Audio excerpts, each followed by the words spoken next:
Assalamualaikum warahmatullahi wabarakatuh.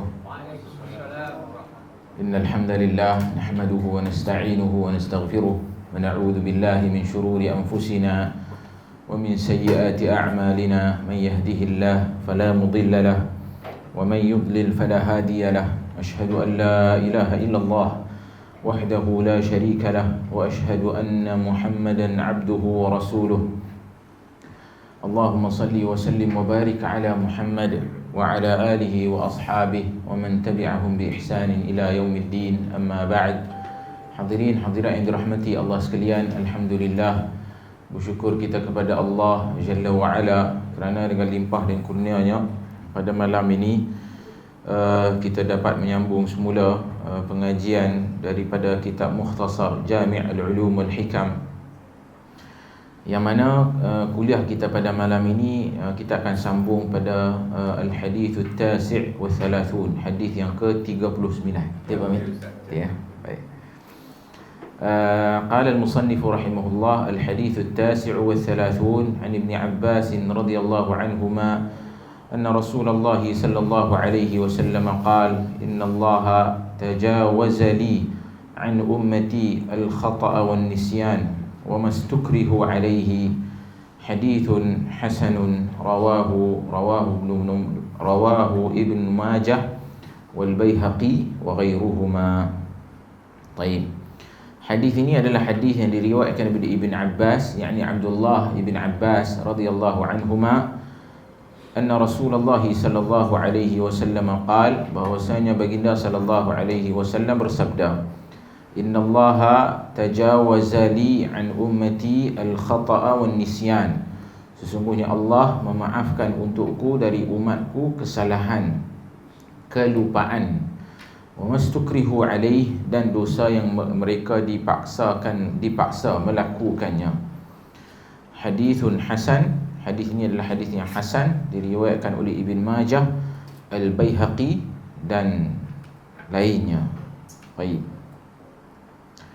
Hadirin hadirat yang dirahmati Allah sekalian, Al-Imam An-Nawawi rahimahullah apabila menyatakan hadis ini, beliau menyatakan hadithun hasan. Hadis ini adalah hadis yang hasan, diriwayatkan oleh Ibn Majah dan juga Al-Baihaqi.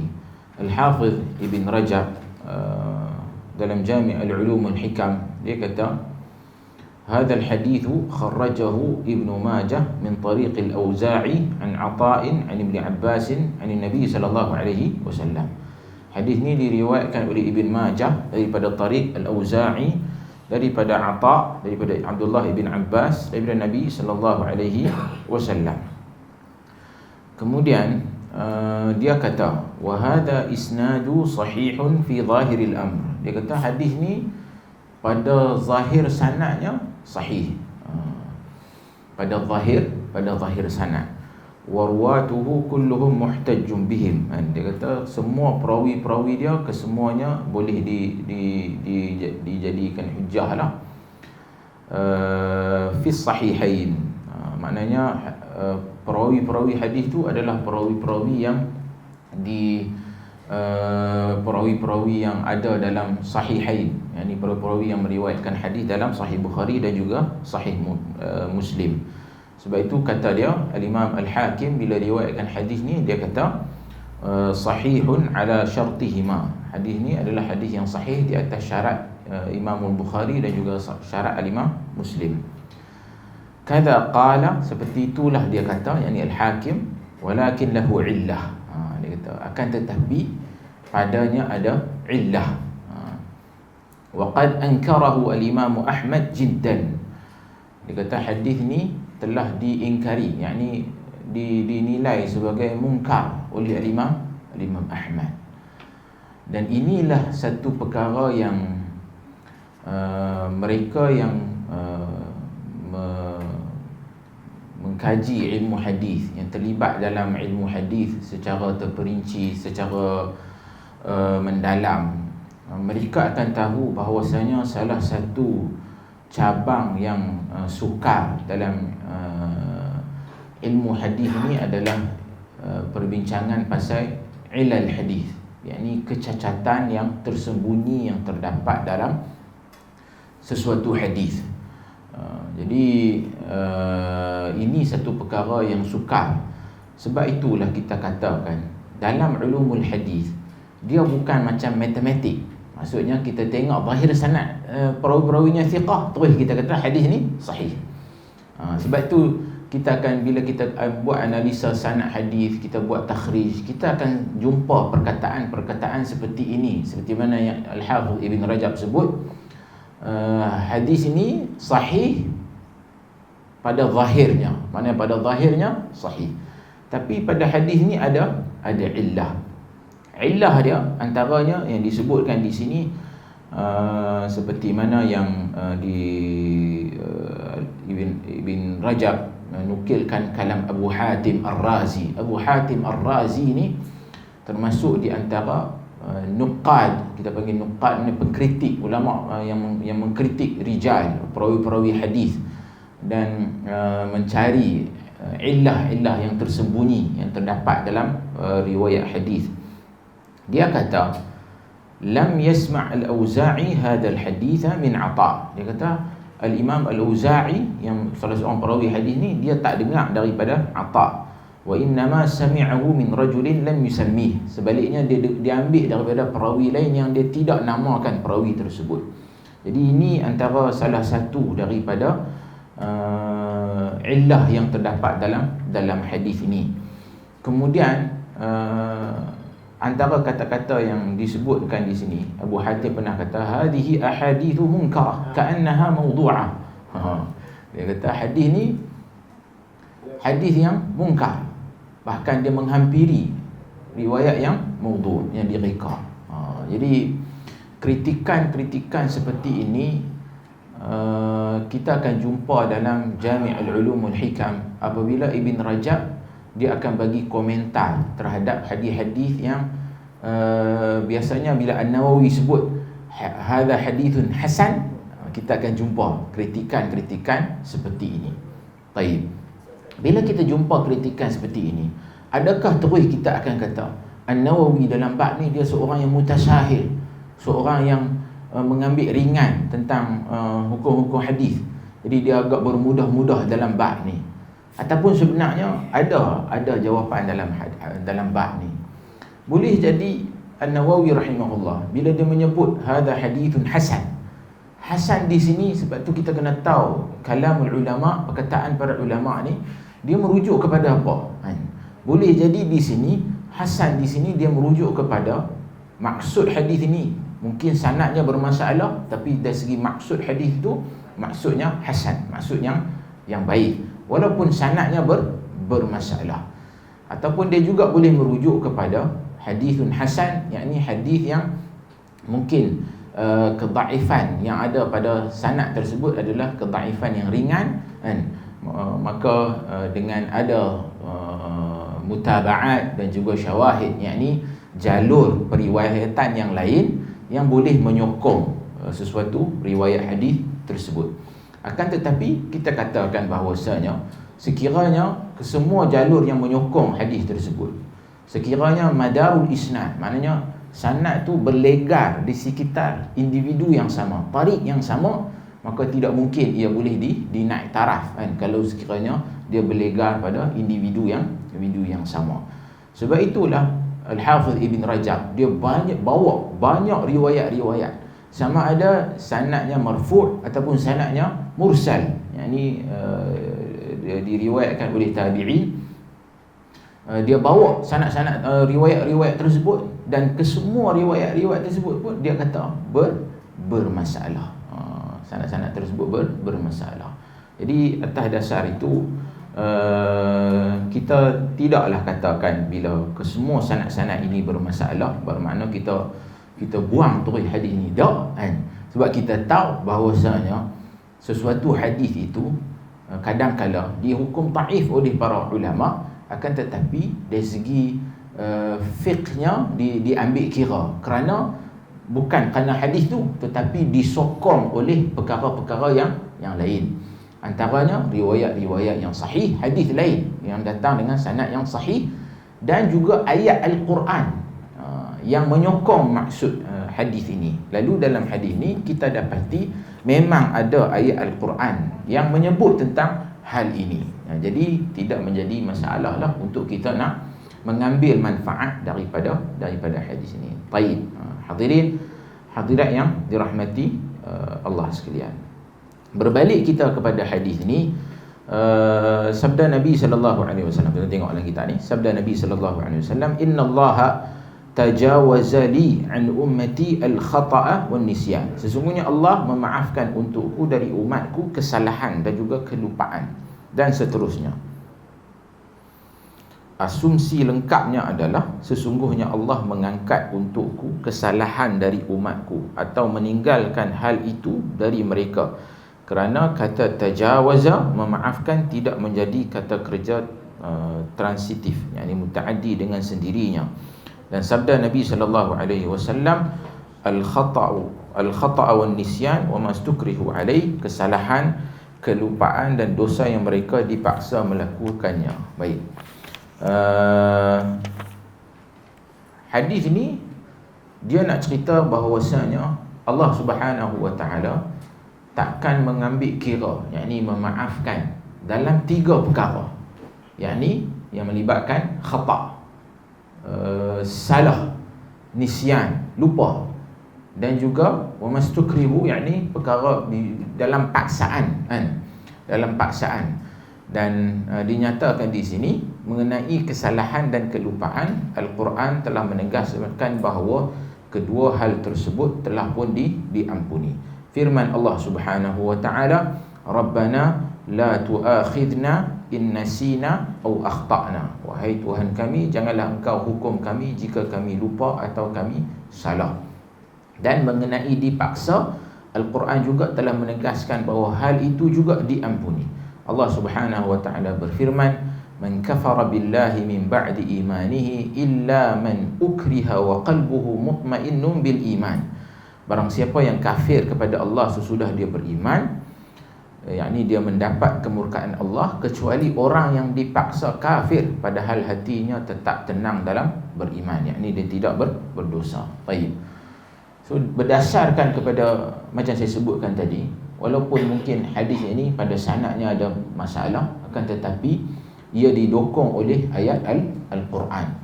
Pertama, dalam bab khata' dan nisyan, lupa dan juga tersilap dan juga terlupa, Allah Ta'ala telah menyatakan dalam Al-Quran, "Rabbana la tu'akhidna in nasina aw akhtana." Wahai Tuhan kami, janganlah engkau hukum kami jika kami lupa atau kami salah. Sebenarnya ayat ini dia ada ayat sebelum tu lagi, di mana Allah Subhanahu wa taala berfirman, "Lillahi ma fis samawati wa ma fil ard wa in tubdu ma fi anfusikum aw tukhfuhu yuhasibkum bihillah fayaghfiru liman yasha wa yu'adzibu man yasha wallahu ala kulli syai'in qadir." Yani di akhir surah Al-Baqarah. Baik, ayat ni dia ada cerita kaitan dengan ayat yang tadi, "Rabbana la tu'akhidna in nasina aw akhtana." Dalam Sahih Muslim diriwayatkan oleh Abu Hurairah radhiyallahu an, Abu Hurairah cerita tentang apa sebab nuzul ayat ni. Macam mana ayat ni boleh turun? Bila turun ayat ni, "Lillahi ma fis samawati wa ma fil ard." Bagi Allah Taala itu apa yang ada di langit dan juga apa yang Allah ada di atas muka bumi. "Wa in tubdu ma fi anfusikum aw tukhfuhu yuhasibkum bihillah." Kalaulah hampa cuba nak menyembunyikan apa yang ada dalam diri hampa, kan? Au tukhfu, atau cuba untuk menzahirkan, tubdu fi anfusikum, ataupun tukhfu, cuba untuk nak menyembunyikan, yuhasibkum bihillah, nescaya Allah Taala akan menghitung dan juga menghisap. Allah Taala akan ambil kira. Fayaghfiru liman yasha wa yu'adzibu man yasha. Allah Ta'ala akan ampunkan siapa yang Allah Ta'ala kendaki. Allah Ta'ala akan azab siapa saja yang Allah Ta'ala kendaki. Wallahu ala kulli syai'in qadir. Allah Ta'ala maha berkuasa atas sesuatu. Berdasarkan ayat ni, apa yang kita faham? Bila Allah Ta'ala kata, Allah Ta'ala bagi Allah Ta'ala apa saja atas muka bumi, apa saja atas langit. Kemudian Allah Ta'ala kata, Kalau hangpa cuba zahirkan apa yang ada dalam diri kamu ataupun sembunyikan, semua itu akan dihitung dan juga dihisab oleh Allah Ta'ala. Apa maksudnya? Maksudnya, kalau kita terdetik dalam hati kita nak buat benda yang salah, ataupun maknanya benda tu sembunyi dalam diri kita, itu pun akan dihisab dan juga dihitung oleh Allah Azza wa Jalla. Sebab itu kata Abu Hurairah, ayat ni bila turun saja, sahabat-sahabat dengar ayat ni, mereka jadi takut. Dan mereka tak senang duduk, dan mereka mai jumpa dengan Nabi SAW. Abu Hurairah gambarkan, bila mereka mai jumpa Nabi tu, mai dalam keadaan muka takut ni, bimbang. Lalu mereka kata kepada Nabi SAW, bila sebelum ni Allah Ta'ala suruh kami puasa ke, suruh solat, suruh buat benda-benda ni, kami mampu untuk buat.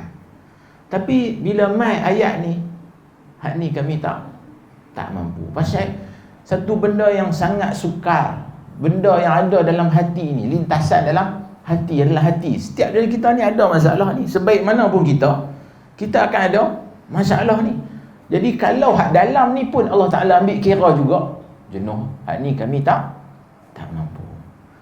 Bila mereka kata mereka tak mampu, Nabi SAW kata, hampa ni nak jadi macam orang Yahudi ke, orang Nasara, yang mana bila Allah Ta'ala perintahkan dengan satu benda, mereka kata apa? Sami'na wa asayna. Hak tu Bani Israel kan? Bani Israel, mereka sami'na wa asayna. Kami dengar tapi kami ingkar. Jadi pada tanggapan Rasulullah, depa ni sebenarnya macam ada benda hak depa boleh okey, ada sebahagian yang depa tak okey kan. Jadi seperti dalam ayat yang lain Allah Ta'ala menempelak mereka, afatu'minuna bi ba'dil kitabi wa takfuruna bi ba'd kan. Kamu beriman dengan sebahagian, tak mau beriman dengan sebahagian. Jadi bila Nabi SAW sebut tentang hal itu, lalu mereka kata dah kan. Jadi sebenarnya kami memang dengar dan juga kami taat kan. Lalu Rasulullah pun fahamlah sebenarnya masalah mereka tu adalah masalah pada ayat ni tadi kan. In tubdu ma fi anfusikum aw tukhfuhu yuhasibkum billah. Lalu Nabi SAW nak supaya mereka ni beriman kepada Allah dengan keimanan yang sebenar kan? Dan mereka ini perlu berkata sami'na wa ata'na. Lalu turunlah ayat lepas pada tu, amana rasulu bima unzila ilaihi min rabbih wal mu'minun. Telah berimanlah Rasul dengan apa yang diturunkan kepadanya daripada Tuhannya, dan juga orang-orang yang beriman. Yang ini merujuk kepada para sahabat. Kullun amana billah wa malaikatihi wa kutubihi wa rusulihi. Semua mereka ni beriman kepada Allah, beriman pada malaikat, beriman pada kitab-kitab, dan juga beriman pada rasul-rasul. La nufarriqu baina ahadin min rusulih. Dan kita tak membezakan antara rasul-rasul ni kan. Merujuk kepada iman bil jumlah. Maknanya kita beriman kepada rasul ni, kita beriman dengan semua rasul ni secara umumnya. Walaupun dari sudut syariat sudah semestinya ada perbezaan dari sudut syariat.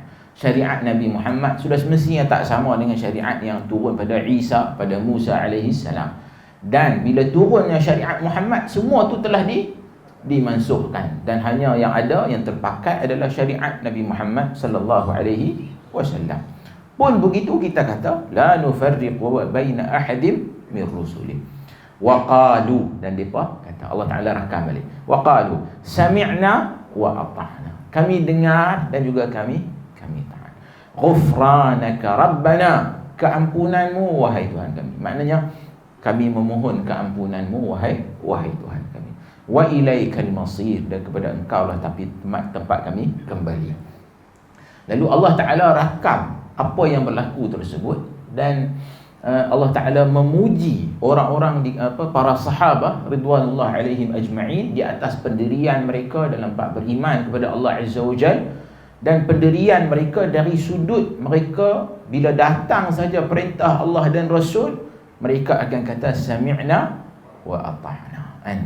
Bahkan telah terbukti banyak dalam riwayat-riwayat, kita jumpa banyak riwayat-riwayat yang menunjukkan betapa para sahabat ridwanullah alaihim ajma'in mereka ni taat kepada perintah Allah dan Rasul. Dan la tu juga seperti mana kita baca tentang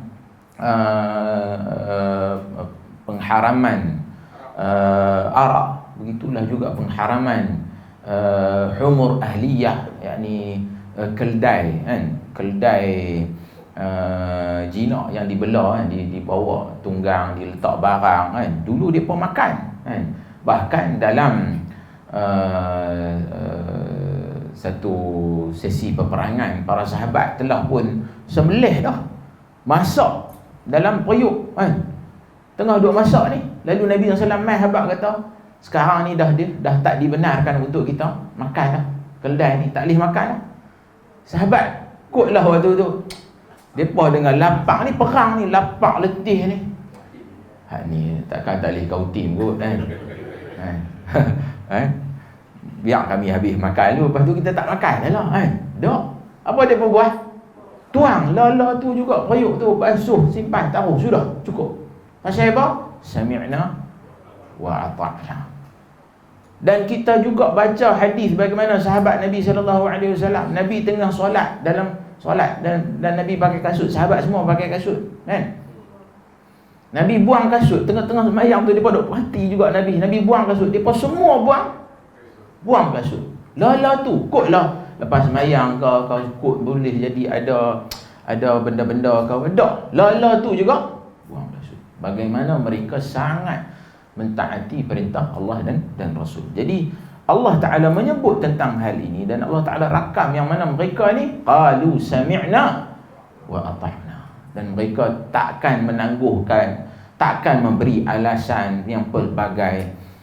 Belum sampai seru ke, hidayah tak sampai lagi ke, belum masanya, masa belum sesuai, dan macam-macam lagi alasan yang mana Muslim hari ini banyak memberi alasan apabila datang kepada mereka perintah yang melibatkan Allah dan Rasul kan. Jadi pelbagai alasan yang cuba diberikan kan, untuk nak menjustifikasi tindakan mereka ataupun kesalahan yang mereka lakukan. Sedangkan generasi awal dahulu mereka akur pada perintah Allah dan Rasul, dan mereka menyatakan sami'na wa ata'na. Kemudian bila dah Allah Ta'ala mengiktiraf kesungguhan dan ketaatan mereka kepada Allah dan Rasul, Allah Ta'ala pun bagi kelonggaran. Sebab itulah ayat yang selepas ni telah menansahkan ayat yang sebelum ni, yang kata mengambil kira yang ada dalam hati ni. Kata Allah Azza wa Jalla, la yukallifullahu nafsan illa wus'aha. Allah Ta'ala takkan bebankan ke atas kamu ni satu benda, atas individu ni, melainkan dia ada kemampuan untuk nak buat. Laha ma kasabat wa 'alaiha ma iktasabat. Orang yang buat dosa, dialah dapat pahala. Bukan. Orang yang buat amal, selalu kena minum kopi dulu. Bismillah. Siapa yang buat amalan baik, dia dapat pahala. Siapa wa 'alaiha ma iktasabat. Siapa yang buat dosa, dialah dapat dosa. Siapa yang buat amalan yang jahat, dia dapat dosa. Ayat ini menunjukkan kepada kita bahawasanya siapa sahaja yang buat sesuatu amalan ketaatan, ibadah, dialah yang dapat pahala. Siapa yang buat sesuatu kejahatan, dialah dapat dosa. Dan tidak boleh berlaku pengambil alihan pahala, dan juga tidak boleh berlaku pengambil alihan dosa dalam bab ni. Lalu tak berlaku tanggung dosa orang lain kan. Selalu orang kata kan, bila akad nikah ni, yang kata aku terima ni, terima dengan dosa-dosa isteri tu. Dahlah terima tu, terima dengan apa? Mas kahwin dia, mas kahwin dia RM80 ke, tak apalah kan. Murah pula dah RM80. Selangor 300. Pulau Pinang berapa? Kami tak ingat lah, lama dah. Tanggung pula dengan, ada kan orang selalu buat klip-klip tu kata kan, suami tu bila dia kata aku terima tu, terima dengan dosa-dosa tu sekali. Dah larat kita nak tanggung, dah lah nak tanggung dengan nak nikah tu kan, bayar apa mahar perkahwinan, kemudian dengan belanja kahwin pula, kemudian dia pun ada hutang PTPTN pun kita nak kena cover. Banyak benda kita nak cover ni kan. Apa tu nak kena cover dengan dosa dia lagi pula. Dah, dosa masing-masing, pahala pun masing-masing juga. Jadi bolehkah kita nak buat satu amalan, kita nak bagi pahala pula pada orang lain, ataupun kita nak buat sesuatu amalan bagi pihak orang lain? Lalu dalam bab ni kita kata ruang dalam bab ni sangat sempit, melainkan yang dikecualikan oleh syarak. Sebab tu dalam bab haji badal, fuqaha ada bincang, adakah orang yang buat badal bagi pihak orang lain tu, maknanya si mati tu dia dapat pahala haji tu, ataupun siapa yang dapat pahala haji ni? Sebahagian fuqaha kata yang dapat pahala haji tu adalah orang yang buat tu. Orang yang buat tu, pasal dia yang buat haji. Si mati buat tak? Si mati tak buat. Habis si mati dapat manfaat apa? Si mati dapat manfaat daripada doa-doa yang didoakan oleh orang yang buat haji tu. Dia doa, mudah-mudahan Allah Ta'ala ampunkan dosa. Dia katalah doa dia, aku ni buat haji bagi pihak fulan, jadi Allah Ta'ala ampunkan dia, maafkan dia dan sebagainya. Jadi dia dapat itu. Pahala tetap dapat kepada orang yang buat, kerana Allah Ta'ala kata laha ma kasabat wa 'alaiha ma iktasabat. Jadi ruang dalam bab ni sangat sempit, dan bukan semudah-mudah itu untuk kita buka ruang ni sehingga kan kita boleh buat pula kempen satu amalan, kita pakat solat ramai-ramai, solat ni kita hadiah pula pahala kepada orang lain. Baik, kata Allah Azza wa Jalla lagi, Rabbana la tu'akhidna in nasina aw akhtana. Wahai Tuhan kami, janganlah engkau ambil kira ke atas kami kalau sekiranya kami terlupa ataupun kami tersalah. Dalam riwayat Abu Hurairah tu kata Nabi sallallahu alaihi wasallam, lepas kata Rabbana la tu'akhidna in nasina aw akhtana, kata Allah Azza wa Jalla, na'am. Apa maksud dia na'am? Maknanya bila kita minta pada Allah Ta'ala, wahai Tuhan kami, jangan ambil kira atas kami kalau kami lupa atau kami tersilap, Allah Ta'ala kata ya, tak apa. Allah Ta'ala Allah Ta'ala telah pun terima doa kita. Rabbana la tu'akhidna in nasina aw akhtana. Ini maknanya kalau kita silap ataupun kita terlupa, Allah Ta'ala dah maafkan. Al-mu'akhadah di sini, tak ambil kira di sini, maksudnya tak ambil kira dosa disebabkan oleh kesilapan ataupun kita terlupa dalam bab ni, dosa tak diambil kira dalam hal. Rabbana wala tahmil alaina isran kama hamaltahu ala alladhina min qablina. Wahai Tuhan kami, janganlah beban ke atas kami ni sama macam kau bebankan kepada orang-orang sebelum daripada kami, yakni umat sebelum daripada kami. Kerana cerita dia tak sama macam apa yang ada dalam syariat Muhammad dengan syariat umat sebelum ni. Rabbana wala tuhammilna ma la taqata lana bih. Wahai Tuhan, sama juga di hujung ayat tu Abu Hurairah meriwayat dalam hadis tu Allah Ta'ala kata lagi, na'am, ya. Rabbana wala tuhammilna ma la taqata lana bih. Wahai Tuhan kami, janganlah dipikulkan atas kami atau dibebankan atas kami ni ma la taqata lana bih, sesuatu yang kami tak ada kemampuan untuk nak buat.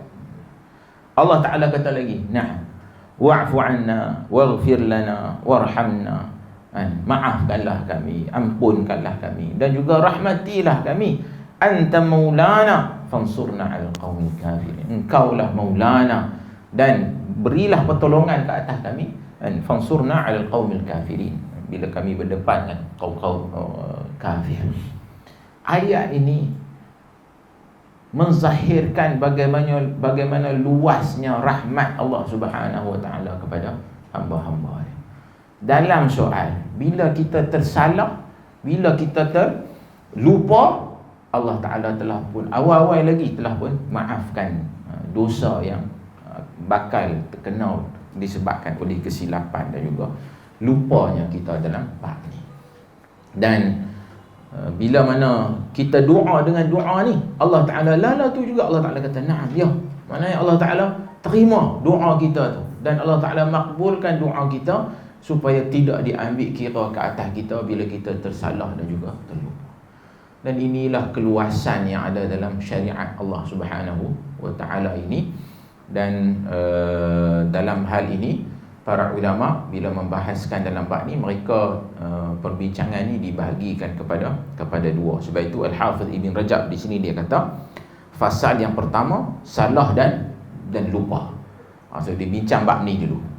Dia kata salah adalah bermaksud melakukan sesuatu tetapi terjadi sesuatu yang tidak ia maksudkan. Misalnya dia bermaksud membunuh seorang kafir, tetapi ternyata dia membunuh seorang muslim. Benda boleh berlaku kan, kesilapan. Sampai ke tahap membunuh pun boleh berlaku satu kesilapan kan. Kesilapan salah ni boleh, yalah bila kita pergi memburu sebenarnya, masuk lautan memburu dengan dua orang kawan, kita tak tahu, kita nampak pergerakan dan pakai pula baju ni, baju nak serupa macam dengan daun-daun pokok dan sebagainya. Lalu kita duk ingat ke satu binatang yang kita nak tembak, rupanya kita telah tembak kawan kita. Berdosa tak bunuh orang? Dosa dalam bab ni. Akan tetapi bila kesilapan itu melibatkan khata', maknanya kita tak maksudkan untuk nak bunuh, seperti mana disebut ni, melakukan sesuatu tetapi terjadi sesuatu yang tidak ia maksudkan. Jadi itu sesuatu yang tidak disengajakan, maka dalam hal ni dosa membunuh itu satu dosa yang besar, termasuk dalam kabair. Akan tetapi ia dimaafkan oleh Allah Azza wa Jalla disebabkan kita tidak maksudkan untuk melakukan hal tersebut. Kemudian dia kata lagi, sedangkan lupa adalah ingat pada sesuatu tetapi lupa ketika berbuat. Maksudnya asalnya kita ingat nak semayang ni kena ada wudu. Tapi hari itu kita terlupa. Kita terus semayang saja. Lepas semayang baru teringat, oh tadi tak ambil wudu. Yang tu disebut sebagai lupa. Dan masing dari keduanya dimaafkan, dalam artian tidak ada dosa padanya. Akan tetapi terangkatnya dosa tidak menafikan bahawa hal tersebut berkonsekuensi sesuatu hukum. Maksud dia macam ni, yang dimaksudkan diampuni, dimaafkan adalah dosa disebabkan perkara yang kita buat tadi. Had tadi, bunuh ada dosa. Solat tanpa wudu ada dosa, tak boleh, salah. Lalu dalam hal ini yang dimaksudkan dalam hadis ini adalah dimaafkan dosa tersebut. Akan tetapi dia kata kesan hukum, ini kita bincang dalam konteks kesan hukum pula, yang tu tak dimaksudkan dalam hadis ini dan juga ayat tadi.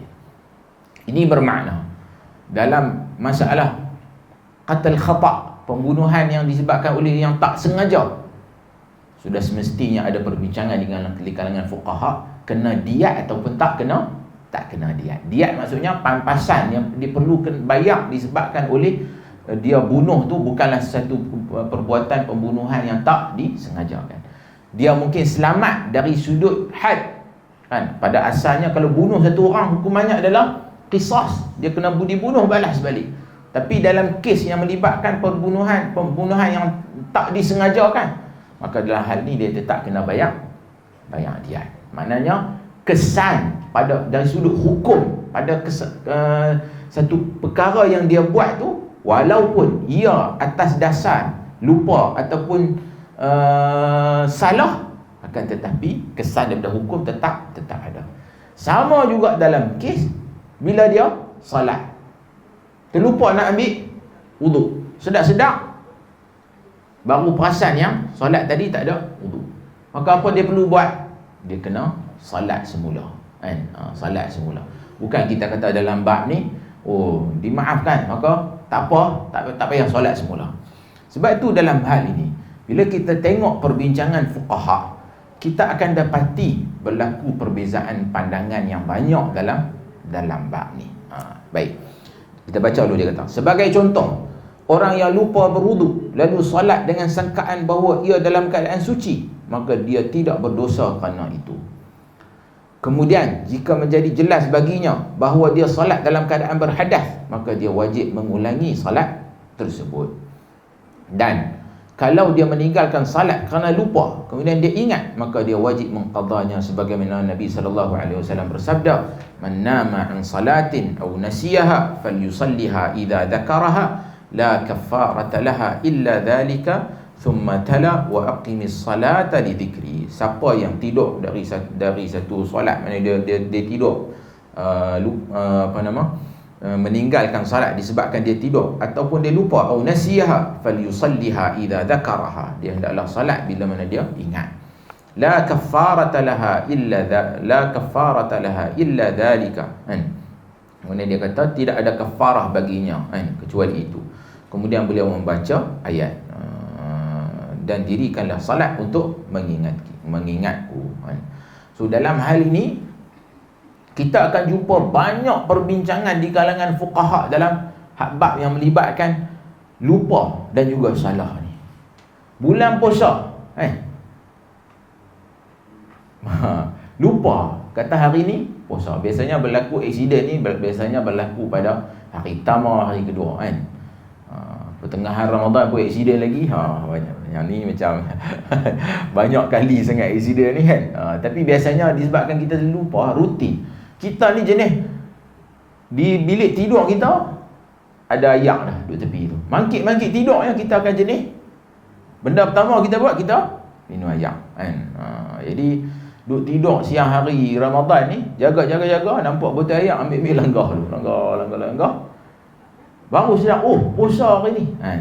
Fa innama at'amahu Allah wa saqah, kata Nabi sallallahu. Sesungguhnya yang tu dia ni telah diberi makan dan telah diberi minum oleh Allah Subhanahu wa taala. Jadi dalam kes ni, terlupa bulan puasa ni dimaafkan. Jadi dalam konteks tu ada hadis yang menyokong dalam bab ni. Tapi dalam bab-bab yang lain macam mana? Langgar larangan dalam ihram disebabkan oleh terlupa. Yang ni dalam kes ni macam mana? Buat dalam masalah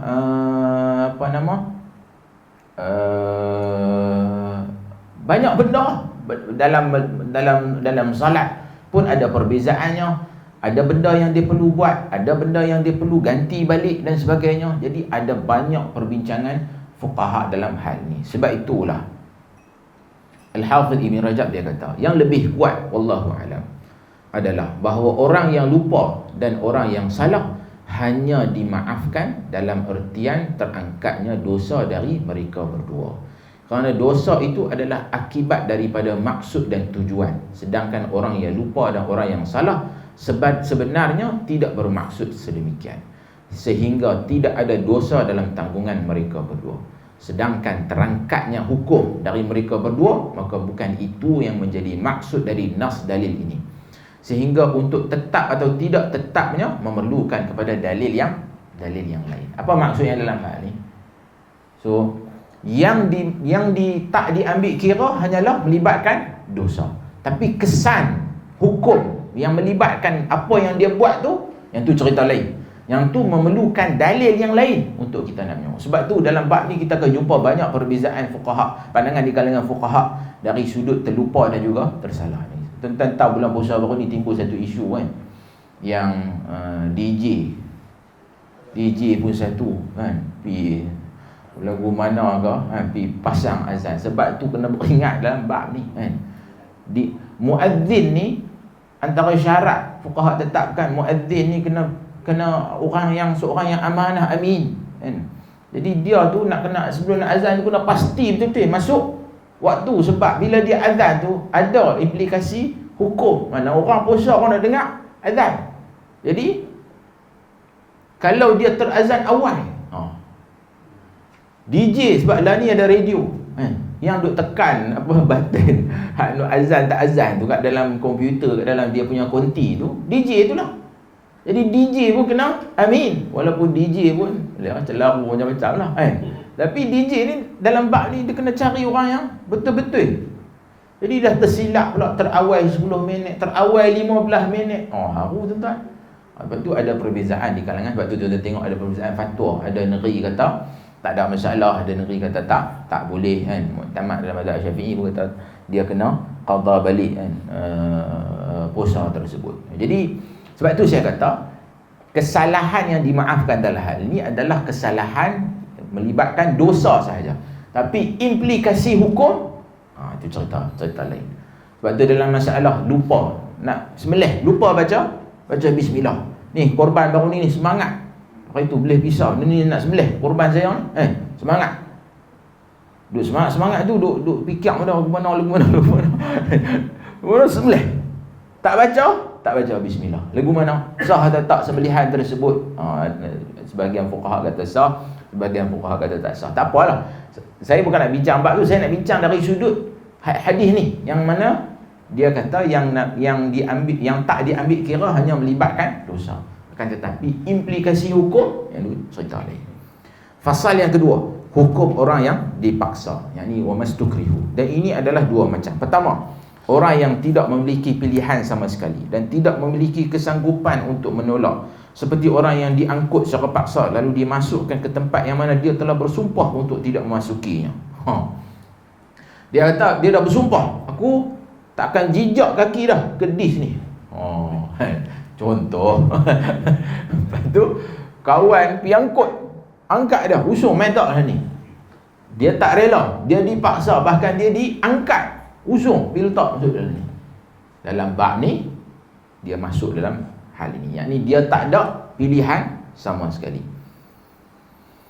Atau dia diangkat secara paksa lalu seorang lainnya dipukuli dengan badannya hingga orang itu mati, sementara dia tidak memiliki kesanggupan untuk mencegahnya.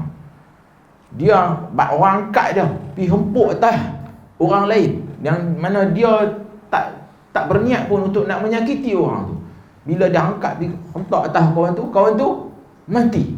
Lalu adakah dia diambil kira dalam bab ni?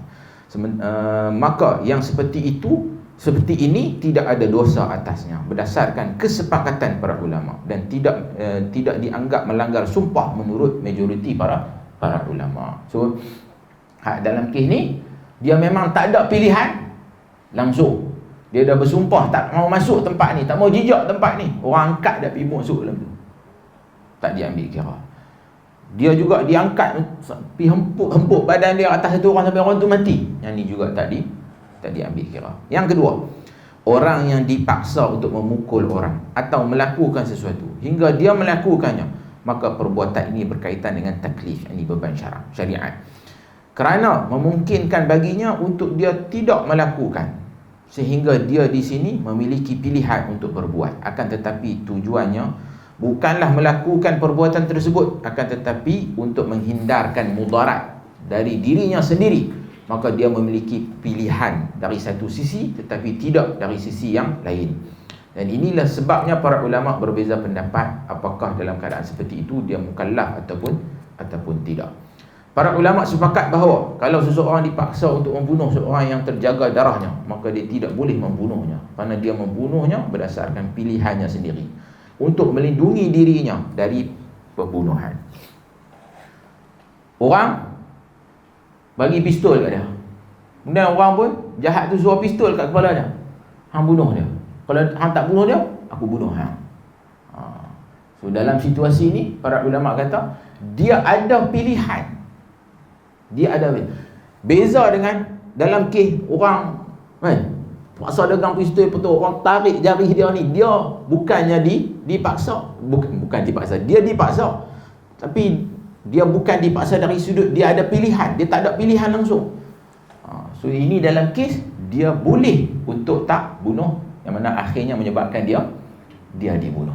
So dalam kes ni kata para ulama, dia tidak boleh membunuhnya kerana dia membunuhnya berdasarkan pilihannya sendiri untuk melindungi dirinya dari pembunuhan.